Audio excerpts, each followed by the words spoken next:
Guys welcome back to my channel. నాకైతే meal maker అంటే చాలా ఇష్టం. దాంతో ఏ రెసిపీ చేసినా ఇష్టంగా తింటా. బట్ ఎప్పుడు రొటీన్ కర్రీ అంటే తినలేం కదా, అందుకని యూట్యూబ్ సెర్చ్ చేస్తుంటే ఈ సోయా కీమా కర్రీ నాకు కంటపడింది. సో ఇంక ఇది నా స్టైల్లో ఎలా చేయాలో చూపిస్తా, వచ్చేసేయండి.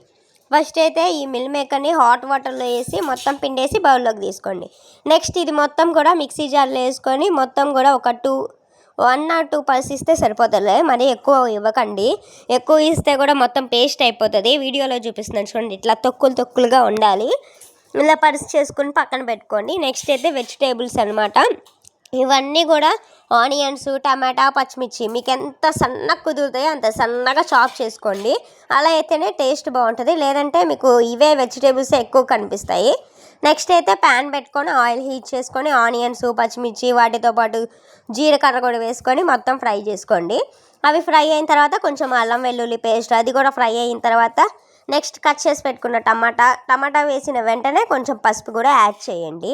వేసిన తర్వాత మొత్తం కూడా టమాటా పైన ఉన్న స్కిన్ మొత్తం కూడా సపరేట్ అవ్వాలి, అంటే చాలా స్మూత్గా అయిపోవాలి. టమాటా మగ్గిపోయిన తర్వాత అలాగా మగ్గించుకొని అందులోనే మనం మిక్స్ చేసుకున్న ఈ కీమా కర్రీ కూడా వేసేసుకోండి.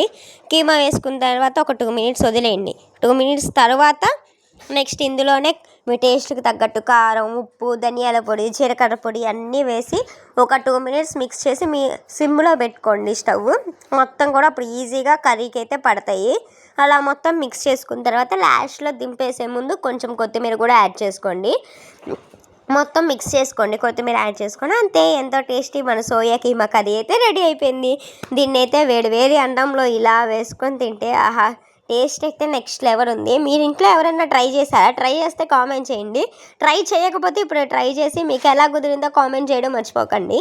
ఇలాంటి మరెన్నో వీడియోస్ కోసం మన ఛానల్ని సబ్స్క్రైబ్ చేసుకోండి. వెళ్తూ లైక్ చేయడం మర్చిపోకండి. Thanks for watching.